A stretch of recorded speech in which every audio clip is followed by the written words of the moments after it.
Good morning, everybody. So, welcome to Adrian, and welcome to those of you also who'll be watching on YouTube. Okay, over to you then, Adrian. Thank you. Okay, thank you. I think I perhaps need to do a bit of explanation as to why we did Adrian's Wall and why I've got the explanation there of Adrian's Wall. I used to do the coast to coast quite often, and a lot of my walkers turned around and said, "How about doing another walk?" So we thought about it, and then we decided we were going to go and do Hadrian's Wall. And I went on to BBC Radio Leicester and was talking with Jonathan Lampon, who is the presenter. And he was obviously making quite a few jokes about the fact that, we were going to rename Hadrian's Wall. So we're going to cross out all the H's on the way through. And that's really how the story got started. Lots of people decided to come and join me on the walk. And I think in the end, the first walk, we had about probably 12 people that took part. And since then, we've actually done 3 separate Hadrian's Wall walks.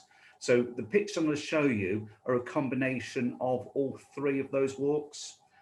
So hopefully it'll give you a bit of an idea of what's gone on. Okay. So first of all, we all gather at the hospice. The walk itself is all done in aid of LOROS to raise funds for the hospice. So it was only apt that actually the minibus collected everybody from the hospice, and then we all set out and travelled up the A1 to get up to Newcastle. On the way up, he passed the Angel of the North, massive structure. The first, I think 2012 was when we first went up there, and that was the first time I'd seen the Angel of the North. And yeah, I thought it was quite impressive. We arrive then at the fort. This is Wallsend in Newcastle. So you can see we all pile off there. You can see Nikki was part of the group as well. And behind there's a very impressive looking building, which is part of the museum. It also houses a cafe. And of course we had to have a bit of cake and also obviously have a drink before we set off. So you can see, it's almost like, to me, it's almost like traveling to an airport, it's and that's the view from the cafe area, looking across towards Newcastle. This is the route. So it travels right across from Wallsend in Newcastle, and you finish at Bowness on Solway, just past Carlisle. Total distance is 84 miles. The Romans, when they measured their wall, they worked on the basis of it being 80 Roman miles. There's Nikki showing off the boards. The information boards, I must say, are very, very good at either end, giving people information about the walk and also the wall.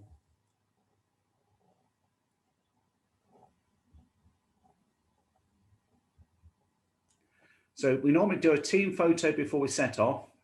The team photo I tend to do just in case I lose anybody on the way, and then I can just show the police and say, this is what they were wearing last time I saw them.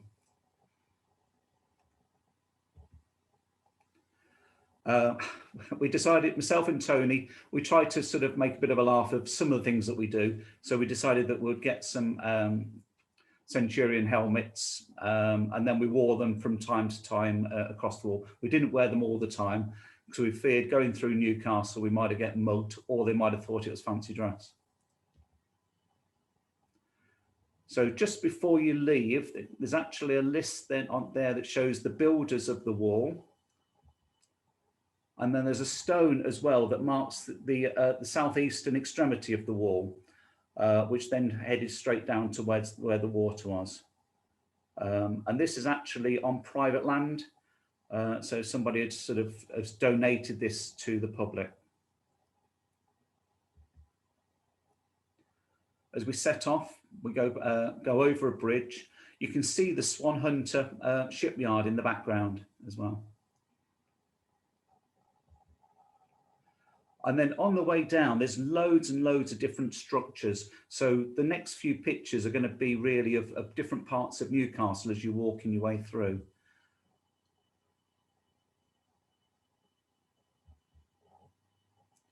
This is where we decided we wanted to correct the spellings. And we were doing this at quite a few different stops.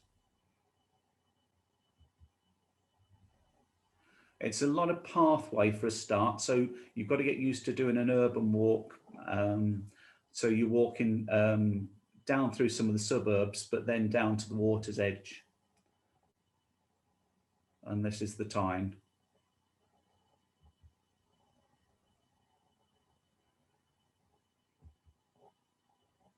And Newcastle is blessed with some tremendous bridges. For those of you interested in sort of bridge architecture, it is absolutely fabulous. Pretty much all kinds of bridges you'll find. I managed to get them past one or two of the pubs on the way through, which was a blessing. And you can see here that the tide must have been out because of all the sandbanks on the side.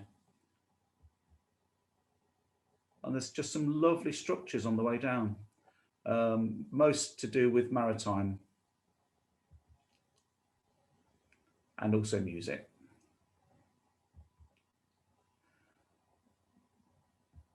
So these are all views, obviously all the central part of Newcastle.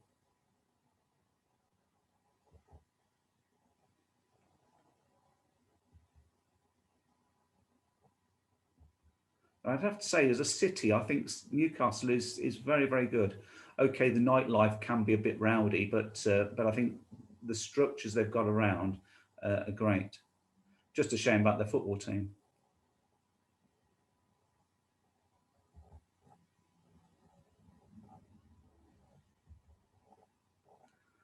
This is the Sage, and project at night time, they project the buildings on there, so it looks really impressive. And then, of course, you've got the Millennium Bridge, which then opens up.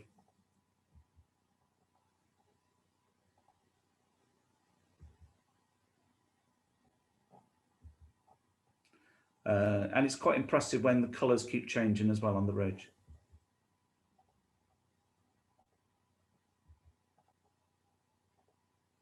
The bridge itself will lift up as larger vessels go through as well. And again, it's quite impressive to see that happen.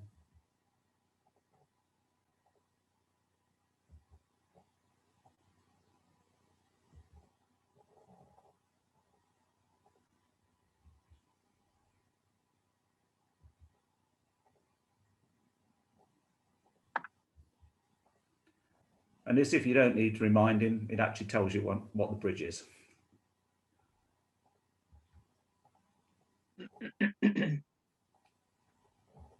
Okay, back to the walk then. So we're walking then through the centre of Newcastle.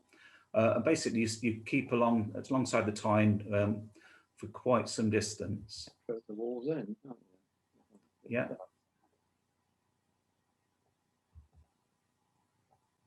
Well, you see all the way through different types of bridges, all the, amazing, really.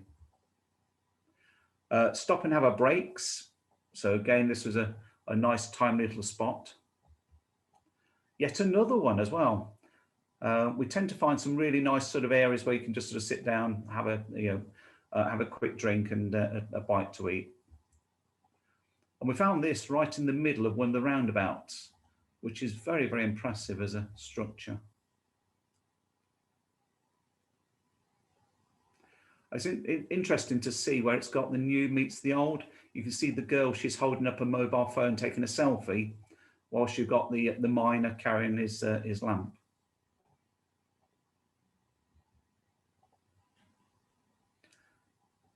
This is where we then start to leave the Tyne. So we follow along a little bit further along past the pub. And again, lovely countryside around this patch. As soon as you leave Newcastle, it's just fantastic. And this is where we've sort of like now left. And this is our last view of the Tyne before we sort of head off then then to reconnect with the wall. This was a lovely pub, and I love the saying there, the swan doth like the water clear, so do men good ale and beer.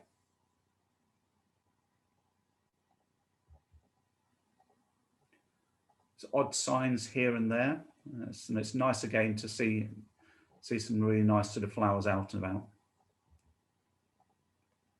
So we're now at heading on the wall, and this is the end of our first day. So we then go back to our accommodation and then come back for the following day.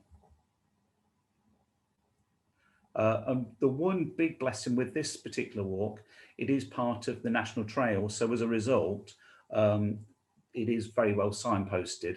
I would say it'd be pretty difficult to actually lose your way on it.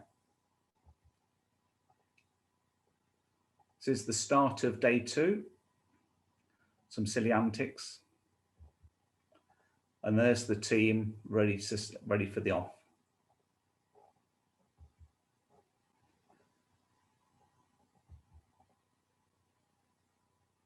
Again, as you're walking, there's only odd little sections of the wall that you come across in the first part. When we were walking along the tie-in, you're not actually walking alongside the line of where the wall was. It actually goes right through the centre of Newcastle. And on the way through, there's lots of information boards, but quite often when you get to the particular areas, all you see is grass fields and a little bit of raised areas. You can see some of the vallums. You can also then see odd little bits of ruin. But the shame about it, most of the stone from the wall these days is actually in the farm buildings and other houses in and around the area where people ransacked it and took it off to their own area. Reading the guidebooks, quite an important thing to do. And again, it's nice on the way through just to read a bit of information to the group so they know where they are and a little bit of history as well. As we're walking through, you get some lovely views. This is a reservoir that's coming up. And walk alongside the reservoir. This area, I couldn't believe the amount of gnats there were coming off the water. And it was horrendous. So we quickly walked away from there. And on the way through, we came across this little garden area where somebody put lots of kids' toys and so on. So it's quite a nice sort of little memory area. Another one of the name changes. And this gives you an idea of looking. So this is actually looking at part of the vallum of the wall, and you can see the mounds that are put to the side. So actually what you end up doing is you end up starting with a big ditch on the Scottish side. Then you end up, let me just read this out to you.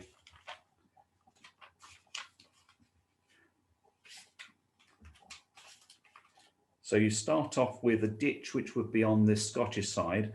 Then you have the wall. Then you have the military way.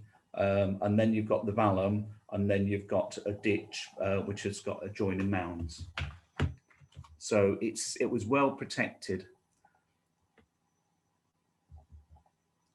The wall itself took roughly about 6 years to build in all. And it started in AD 122. So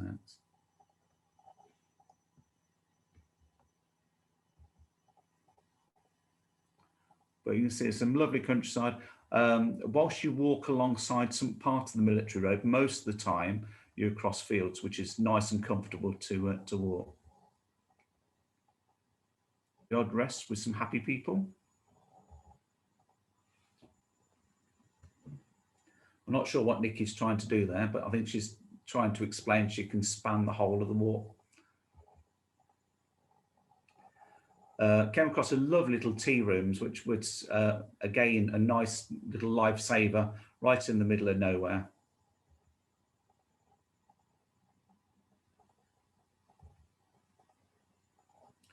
Some lovely little chapels as well.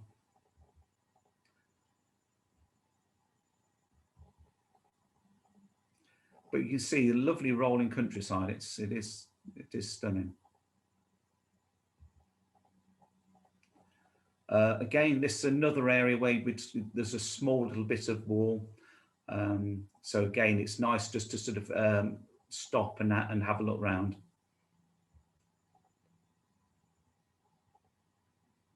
Countryside gets quite varied. You're walking through little woodlands as well as across the fields. And then our next destination to stop is Chollerford, where the bridge is that you can see in the distance. So a variation of different styles to go over. And then we arrive at Chollerford, which again is a lovely area. So this is the end of day 2. We then head off to our base and then come back again for the following morning.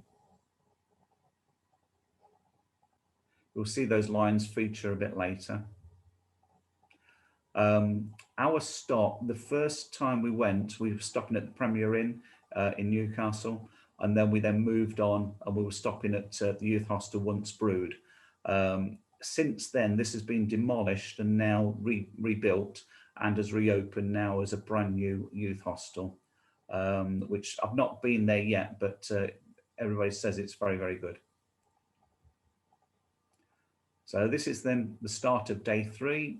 We've got the team ready and we're off. Again, much of the similar to sort of previous days, but then you're starting to get the rolling hills, which is the bits that I really enjoy and very, very scenic. So again, we come across quite a few bits of wall, and it's nice just to sort of have a good look around.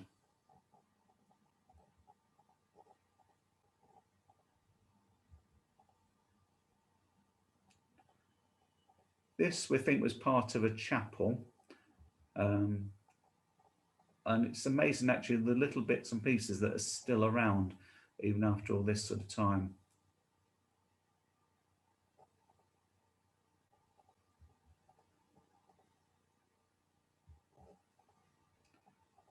So then we carry on. And this is now we get sort of really open countryside. We've moved away from the military road. You can tell this was a very hot day. Even the sheep were lying down. And then we picnicked in a fairly sheltered area out of the sun.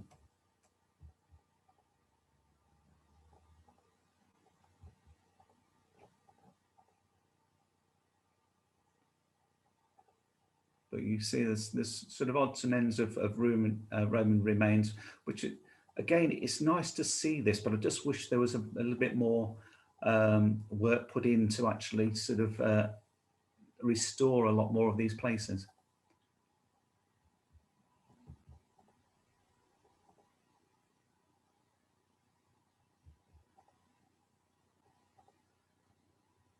To me, when I started looking at the sort of this scenery, you're almost sort of thinking of the Great Wall of China. You can see where the wall goes right across all the bumps in the terrain across the way there.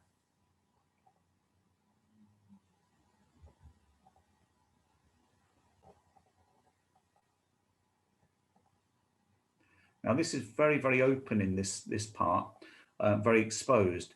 But again, this is the type of walking I really prefer, where you've got a lot of hills and obviously fantastic views in the background.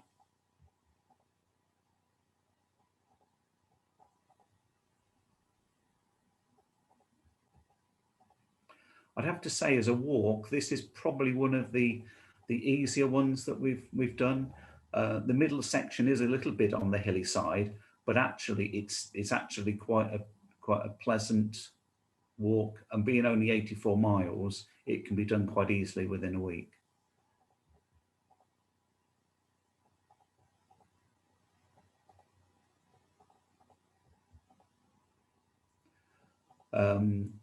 On the way through, obviously you've got the Mile Castle, so these are marked, and this one's marked Mile Castle 37 by the looks of it. So again, as you're going along, what you ended up doing was having forts every Roman mile.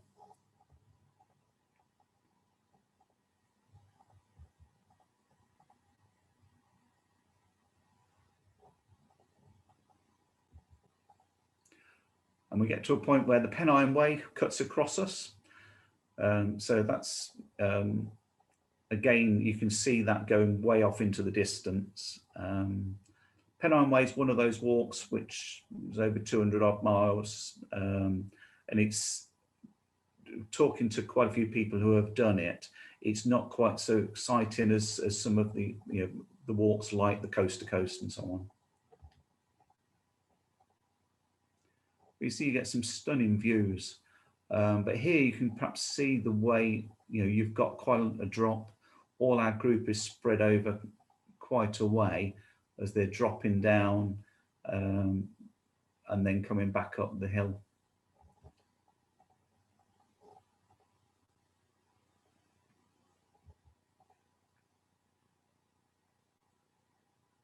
And this area, this is where they've been doing some mining. So you can see, again, now it's all filled in with water. It looks quite stunning here.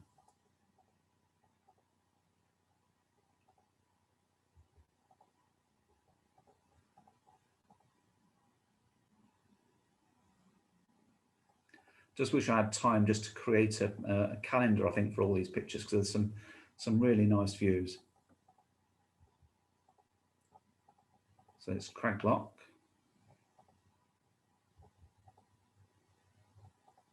And you actually then walk along the cliff face.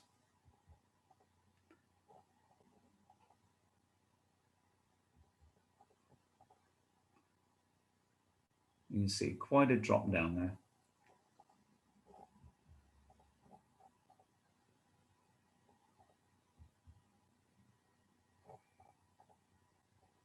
And the wall continues right off into the distance. And we're dropping down and you'll see the tree at the bottom there. That's the one that featured in the Robin Hood Prince of Thieves film. So we walk down past that. And then you've got quite a few steps to get back up the other side.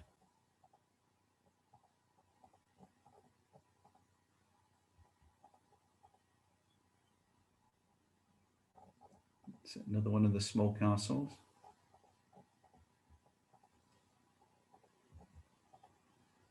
So this one's Mile Castle 39.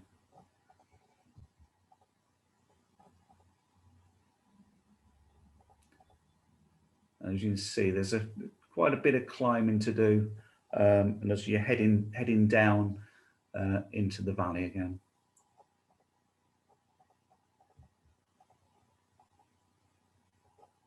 Some ways quite jubilant, having managed to sort of do most of that day by the looks of it. It's really actually quite good and quite a good achievement for some of these people who have perhaps not done much walking at all. So we put them through a training program of walking regularly most weekends, just so to make sure they're fit enough to do these walks. And all have LOROS at their heart, so they really want to sort of do a lot of fundraising. And they do a whole range of different things, which can be anything from shaking buckets outside supermarkets, which doesn't happen at the moment, to organising raffles, to doing different sponsored type of events. It's amazing what people do to do all the fundraising for us.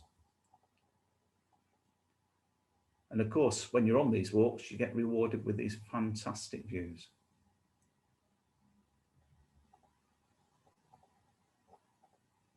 And it's funny how when you take most of these photos, most people, even if it's taken by surprise, they're all smiling and happy. I know once or twice when it's actually been pouring down with rain, that's the time when you don't tend to get the smiley faces. So you can see there's a few little tricky bits for climbing down, but actually most of it is very, very manageable. And here you can see the line of the wall. So where the locals have actually pillaged all the main stone, but obviously left the foundation on the way through. You can see the ditch then onto the right-hand side as well. And then on the other side, which will then be on to the left, will be where the vallum will be.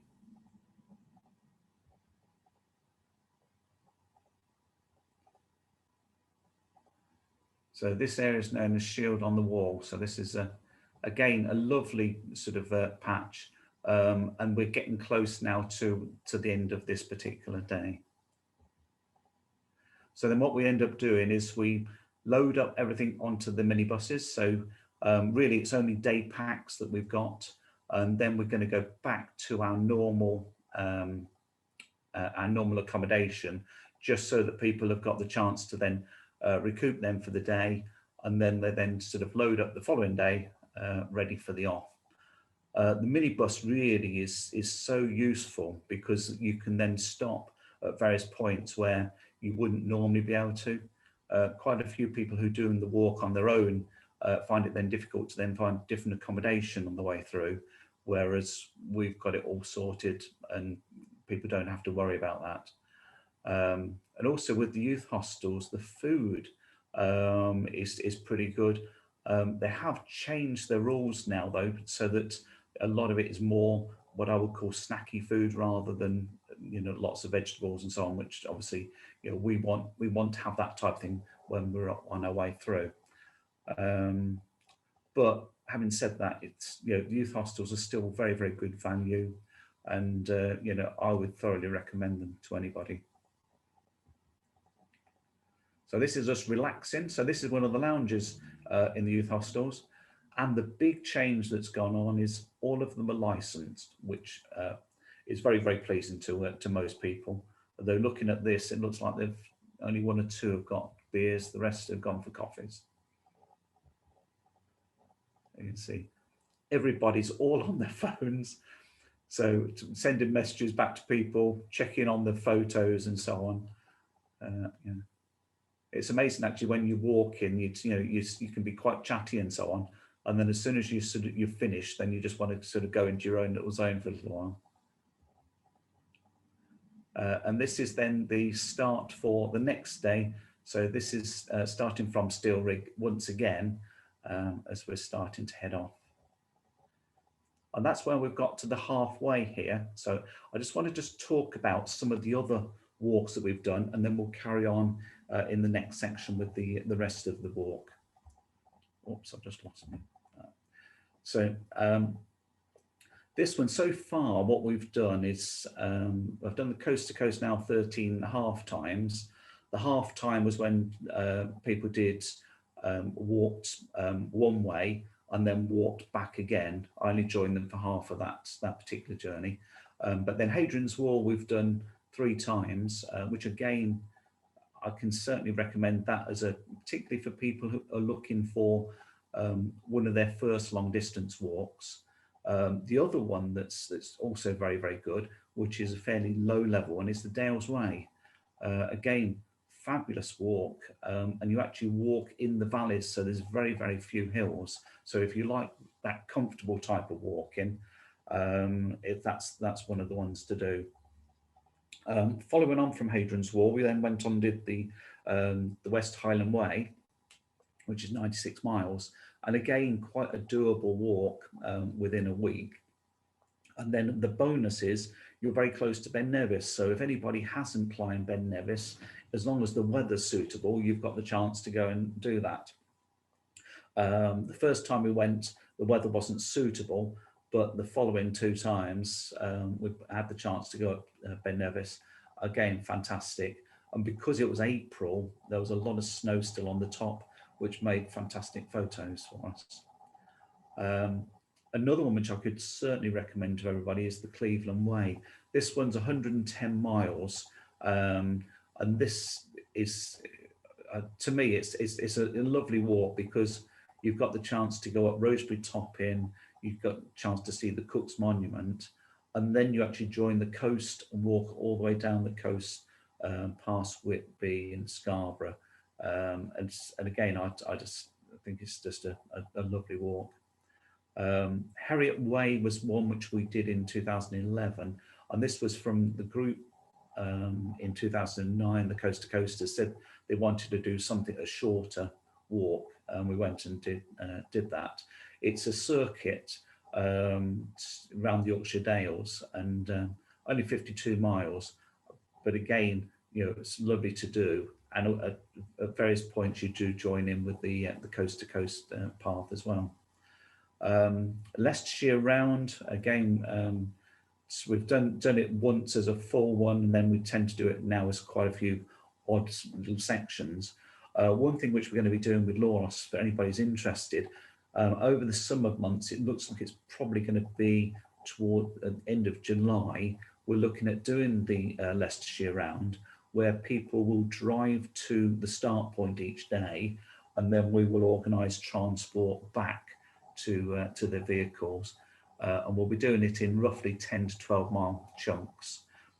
So again, quite doable. It will be done in the space of a week. And then we'll be asking people to sort of get sponsorship for LOROS as part of it. So it's a great opportunity if anybody hasn't done the Leicestershire round to do it. And obviously, you know, you can contact me, and I can sort of go through the details with you on it. Pembrokeshire Coastal Path, 196 miles. I'd have to say we found this very, very tough. As a coastal walk, you're constantly sort of walking on cliff tops and then dropping down to sea level and then back up again. And there's with the Pembrokeshire Coastal Path, it is very zigzaggy, very up and down. And it's a tough one to do, but again, stunning photos from that area. And also we had the chance to see quite a few seals that were basking on this sort of the beaches below the cliffs, which again was quite a thrill to do. Cotswolds Way, again, I have to say, I really enjoyed this walk. It's 102 miles, so again, you can do it in just about a week, sort of, well, a week and the following weekend. Again, a lovely walk, not too challenging. There are a few hills here and there, but again, lovely views across the way. And the bonus is you finish in the city of Bath, which I think is just a lovely city to go to. And it's, again, lovely scenery, lovely architecture as well. And then the other one which we have done, which was then the Yorkshire Three Peaks. This is a 26-mile challenge, and this one where you've got the three peaks across Yorkshire, and the object is you walk the equivalent to a marathon, but you're also then climbing the hills. Quite a tough one, and again, you try and do it within a 12-hour period wherever you can. So we're hoping that obviously people will take part in that again in the future for LOROS whenever we get that planned. So what we've got coming up next, we're looking to do the Dales Way. At the moment, it looks as though we won't be able to sort of do share accommodation for probably this year, I would think, because of COVID. So as a result, we'll be looking to do that probably sometime next year. West Highland Way is very high on the profile as well, because so many people have said they want to do it. So this year we've decided we'll try and concentrate on more local walks. So that was why we're going to do the Leicestershire round.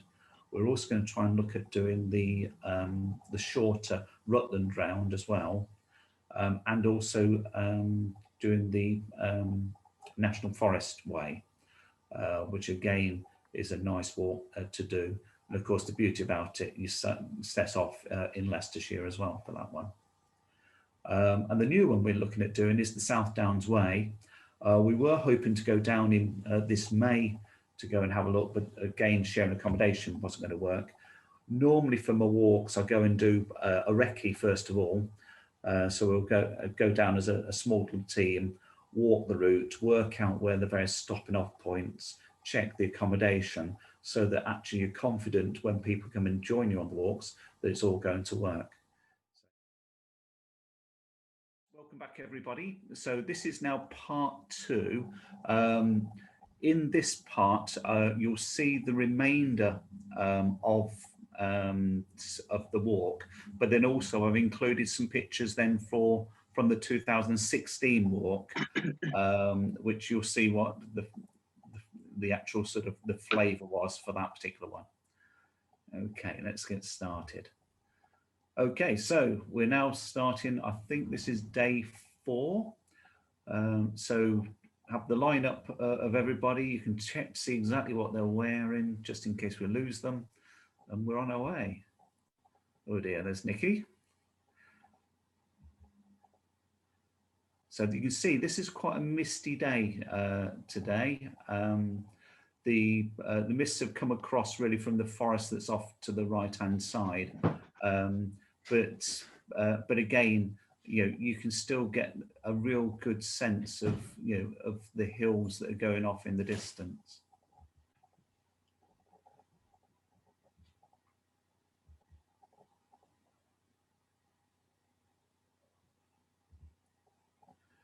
Yeah, even welcomed by a couple of horses. Again, it's lovely, sort of the wildlife you see on the way through. We've seen sort of all sorts of little creatures coming out of the walls, or a slow worm that was basking in the sun. So it's a lovely sort of pleasant area. And this, I think, is definitely the Great Wall of China type of shot. You can see the wall going right off into the distance. It's absolutely stunning. It really is. And it's one of those sort of things I think people need to go and see just to experience them themselves and see the vastness of it all. So now we're dropping down, and this again, we're dropping down to sort of another mining area. But again, it's made quite a nice natural sort of beauty area. And you've also got one of the forts here as well. So it's called Core Gap.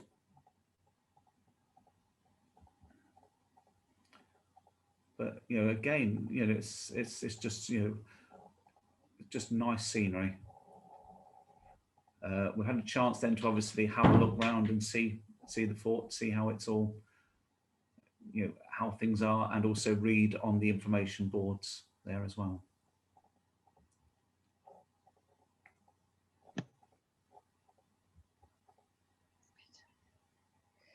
Now, the beauty about this particular stop as well, there's actually a mobile cafe area as well, which we've made use of on the way through. And then also there's availability of ice creams a little bit further on, which again is a nice incentive to keep people going. You see, we did get a bit of rain. So it's not much, but again, it encouraged everybody to put the waterproofs on. And it's interesting, actually, the different styles people have. Some people have ponchos, and some people sort of delighted the lead system. We also try and encourage people, whilst they're on the walks, to have a go at doing a bit of map reading themselves. The simplicity of this walk is basically keep Scotland on your right-hand side, is quite a good philosophy, really. But it does give people the chance, obviously, to work out where they are and pick up some skills. You can see some old ruins of the castle. So as you can see, this is Thirlwall Castle. It's again nice information boards, which is something I quite enjoy sort of seeing and having the chance to sort of read up on a bit of history as well.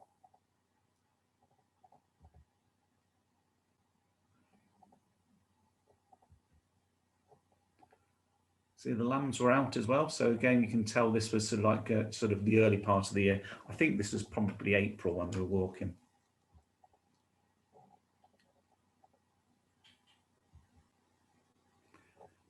You even have to cross the railway line. And this is where we're actually walking along one of the vellums. So you can see just how deep they are in places.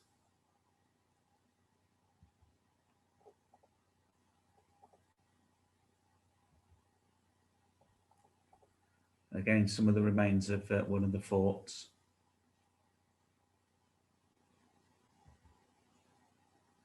And this is quite a long section of remains of the wall, which again I think is nice to do. And you can see it stretches for quite some way into the distance. One of my artistic photos. And this is Willowford Bridge. It's again a lovely little area, and like a lot of sort of bridges, we do tend to take quite a few photos on them. But quite an unusual one because it's actually done as steps going up, you know, rather than being a smooth surface to walk up. Again, another little rest stops. This is a lovely area. Again, we stopped here because we managed to get an ice cream. And then you're looking across some lovely views out into the distance. So again, typical of our stops, because of the van drivers are, you know, the minibus driver is actually out and about. In this case, it was Laurie, and she was very interested in going to see, you know, lots of the fort. So she had the time during the daytime, and then she joined us for coffee breaks. So again, nice welcome time. And to have some homemade cakes as well.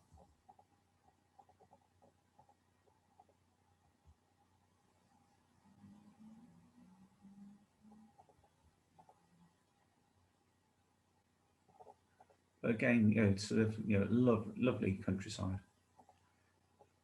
So that was the end of day 4. So this is now starting of day 5. You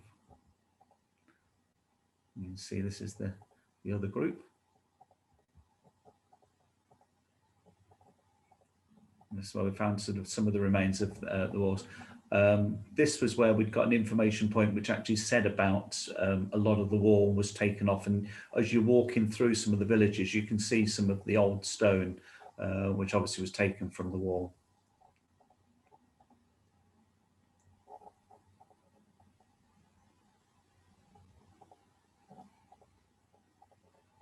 Whilst we're having a quick drink, we were joined by a load of chickens and hens.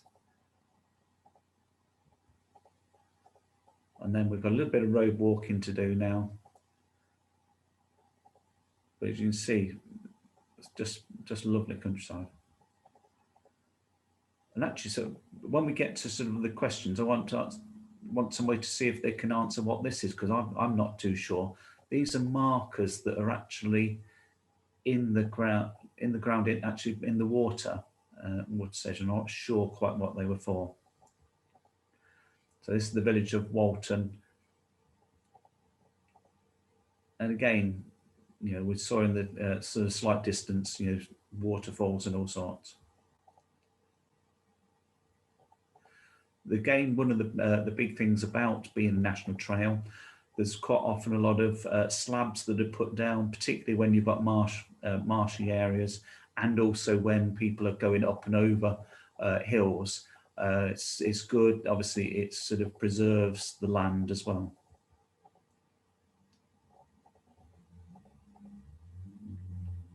Again, another stop. You can tell it's quite warm as we're all sheltered under the trees. And on the way through as well, you quite often get these little boxes, which are honesty boxes. Again, very, very useful, particularly if you find it difficult to get supplies, or you're walking through villages that haven't got shops. It's lovely that people do this for the walkers on the way through. And I would say, you know, wherever you can, please support these people, because obviously they're only doing it whilst people need that help.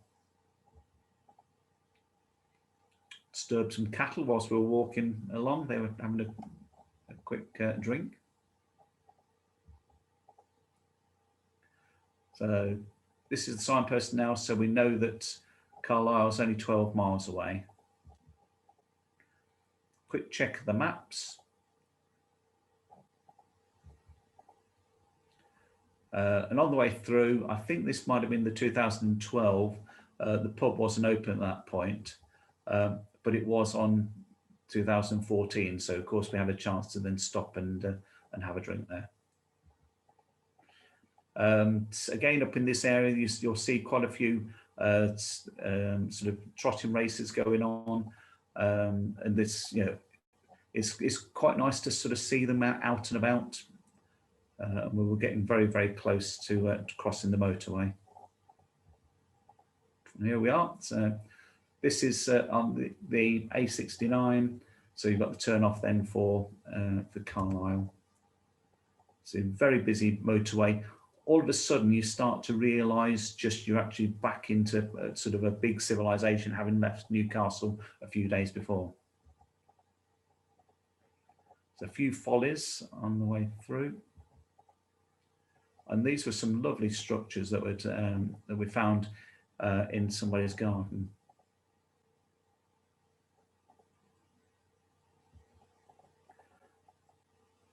And then we're walking over the River Eden. So this is the river that flows through Carlisle.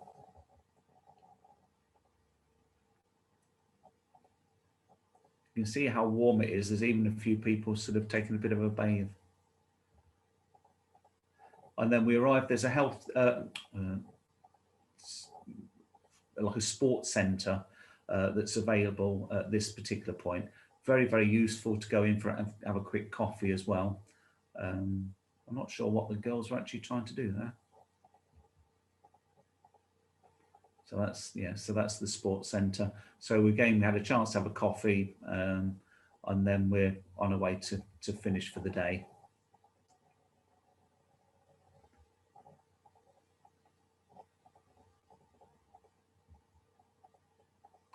So this is the start of day 6, I think now. And this is the crew from the other time as well.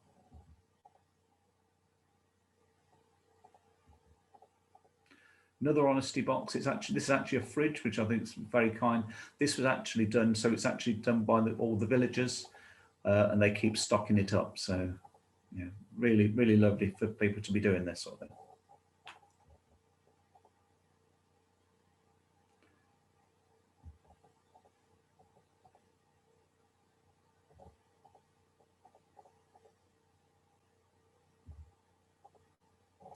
Again, another shelter. As soon as you find trees, particularly when it's getting quite warm, we always carry quite a lot of water with us, and obviously extra water on the minibus. So when we can join up with the minibus, it means at least you've got access to get something. So this is the village of Beaumont.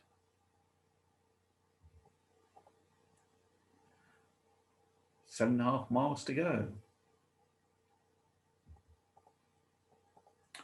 And on the way through, you go past a statue which is for King Edward I, who died in Berlin by Sands.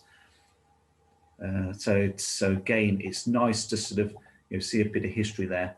Just definitely reminded me of Richard III with that.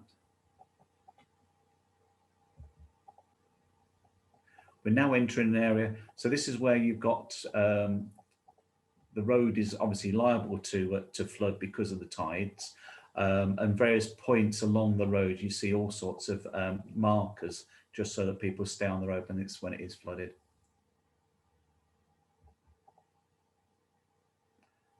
I assume that must be sort of natural water rather than from the sea, otherwise that would be a bit salty for the cows. But you can now just see the entrance here to the estuary. This is me trying to demonstrate how far it is by linking all the maps right across, showing the route. We know we're getting quite close to our destination because we see water again. So this is the last village before we finish. Again, a lovely little area here. It's especially been set up so it's got toilets here, and obviously a chance to have a drink there. Again, it's done as an honesty bar. So again, it's nice to have somebody have set that up. And then we walked past an area. There's a whole load of trees that have been coppiced. I don't know why, because they're just sort of just loads of almost like sort of totem poles. So I don't know whether they're going to do something in the future, but they certainly seem to be very harshly cut back. And then we're getting a lot closer now, so we can actually see the equivalent to the sea.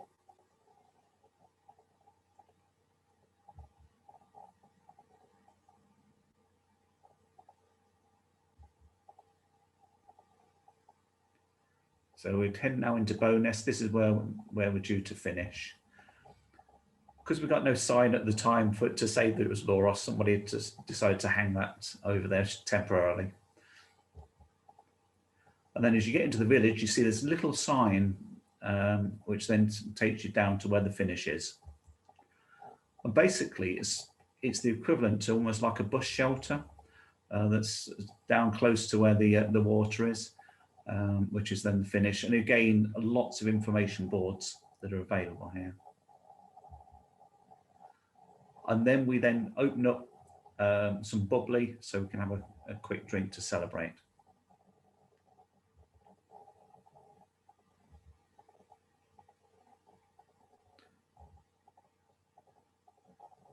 You can see everybody's all relieved to have finished it.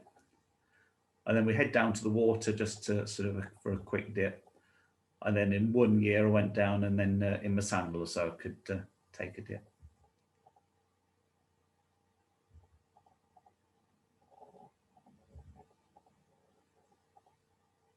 For each time everybody does one of these major walks, we also then do them a specific certificate. So again, it's nice for them to then show the people they've supported, who have been supported by them.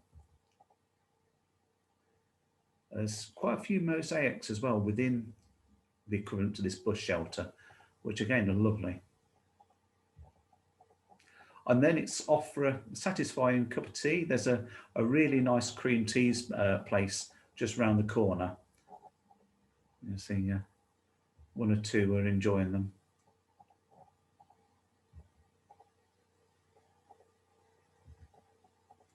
And then in the evening, what we end up doing is we do like a presentation night. And so it tends to be sort of who's had who was the best dressed, who was the worst dressed, who had the best fall, and all those types of awards, or who made the biggest gaffe. It's but yeah, it's again a nice fun night to finish off. So this is now, I just want to introduce you to Lionel. He's the LOROS mascot, and we've got like a giant version of them that goes off to different events. But we did some mini versions, and the object was to take Lionel off on trips. So I've just got a few photos. This is from the 2016 one. So Lionel joined us. As you'll see, he features quite a bit. Even a dog, yeah. So we carried him around with us going through Newcastle.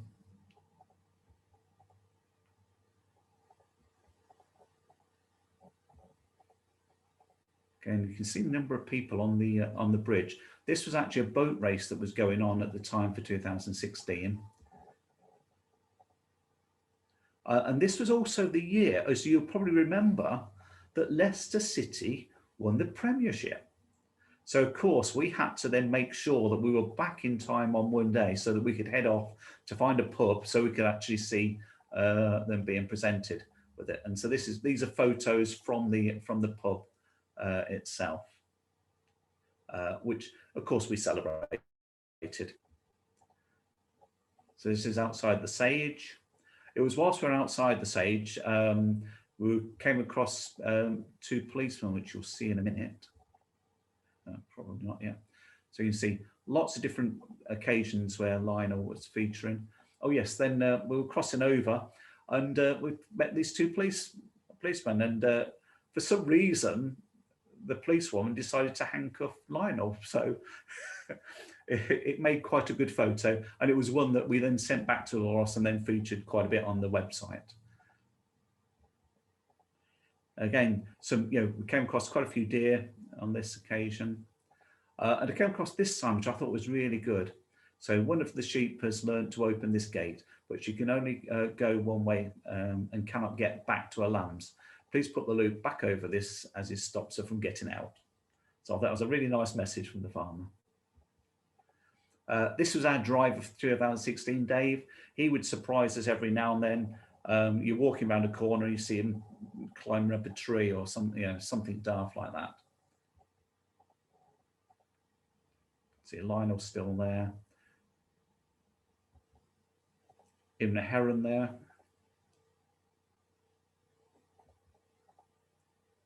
As you can see, Lionel got everywhere.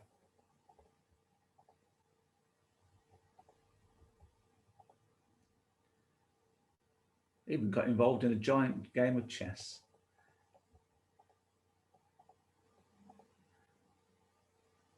Yeah, we've got the children's version with the bottle of water and then the adult version with the pint of beer. And this is Cholerford Bridge. Again, yeah, it's a lovely bridge to come across. And again, it's nice to have a pub that's right next to it. This is the lions. So Lionel was introduced to the lions, shown us the way. This is where the Sycamore Gap is. So this is what I was saying with Robin Hood, Prince of Thieves, it featured in.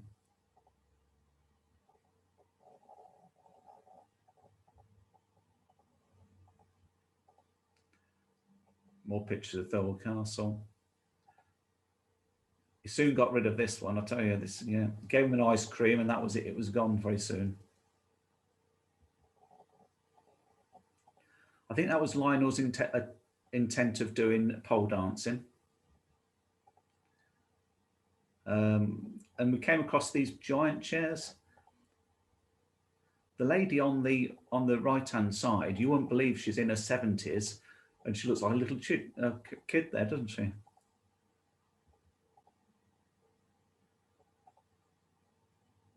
So Lionel took on the Romans. And I love odd little features like this one. This was a sundial. Dave, our driver.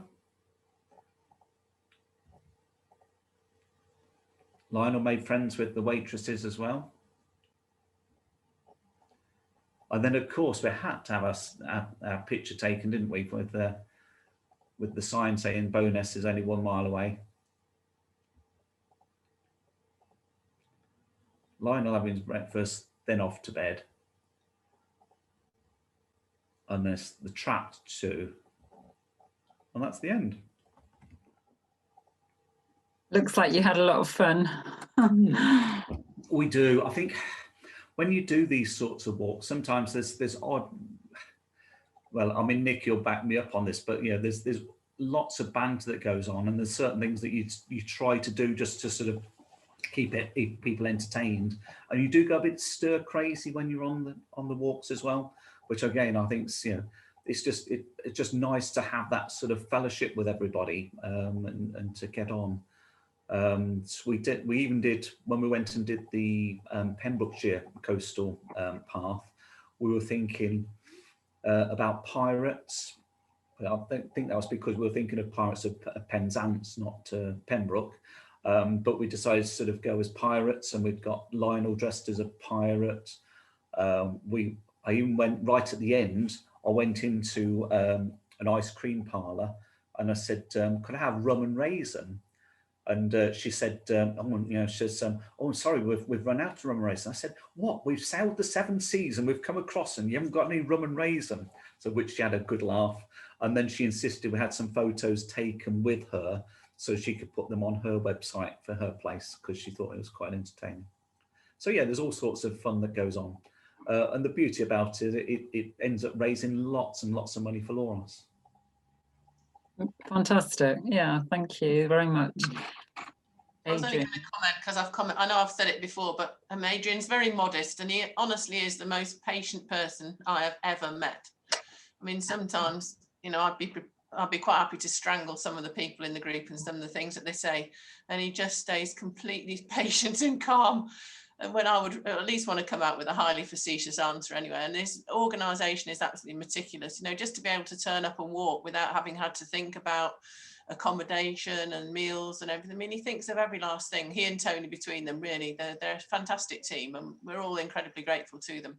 I put in the chat, you know, I mean, he said about the van turning up with the teas and coffees, but when the van can't get to us, they're carrying these massive flasks and coffee and tea and cake and goodness knows what, so we can all just have a cup of coffee in the middle of the morning. You know, they're a fantastic team. And I've done, I don't know, half a dozen of these walks now with Adrian, and I'm hoping to do some more. Bad luck, Adrian. You got me blushing now. They've all been great. They've all been really, really good. So, yeah. A question here from Peter. You've done so many long distance paths. Which was the most strenuous and which was your favourite? I think probably, to me, favourite is coast to coast, because it's such a big variety of countryside and views that you get.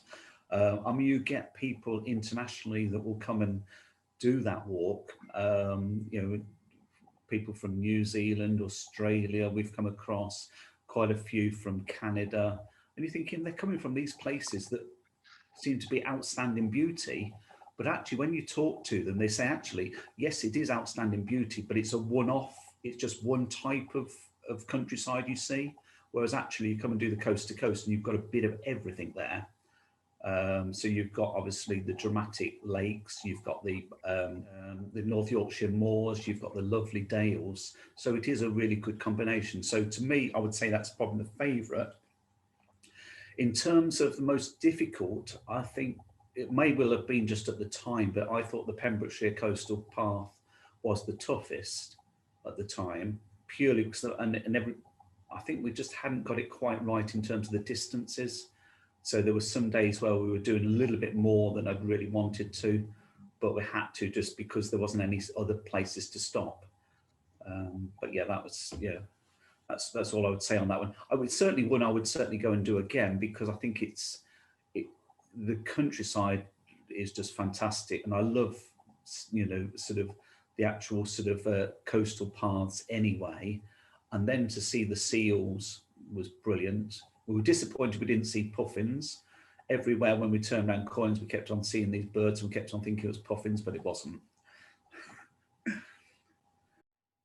Yeah, there's a comment from Catherine saying, very interesting and what a great way to raise money for LOROS. Can you tell us what does LOROS have to raise in terms of what aspects of costs does the charity have to cover? Because I think, is it right that the salaries of the doctors and nurses are paid by the NHS? They're not, no. Everybody's employed directly by LOROS. So LOROS is a standalone charity, so it's an independent charity, but they do get a grant from via the NHS to cover part of the costs. So at the moment it works out about, I think it's about 28% of the overall costs is covered. So not a massive amount. The rest is all obviously got to be done by fundraising. And that's why you constantly will see, you know, LOROS sort of promoting themselves and letting people know, you know, what they're all about. But then when you bear in mind the amount of patients they're looking after each and every year, it's phenomenal. And the services are increasing, you know, constantly. Particularly day therapy is a big area that's sort of, you know, really making a difference to people's lives. And these are people who are living with cancer but need that extra support, and it may be just so that they've got somewhere to go for a day, maybe to talk to people, maybe to access some of the services and so on. So, you know, I think going forward, that's going to be the big growing area. And whilst most people tend to know of LOROS as being, generally people would be thinking, well, you know, if I go into LOROS, that's where I'm going to go and die. Actually, the majority of patients come in, receive treatment and go back home again. And depending on their treatment, might come in several times throughout that time. And you know, sadly, while some people will die at the hospice, the majority will be supported possibly in their homes. anyway, thank you so much, everyone, Yes, for it's very coming. good. Thank you, Adrian, very much. And Very good. we hope to see you all next week.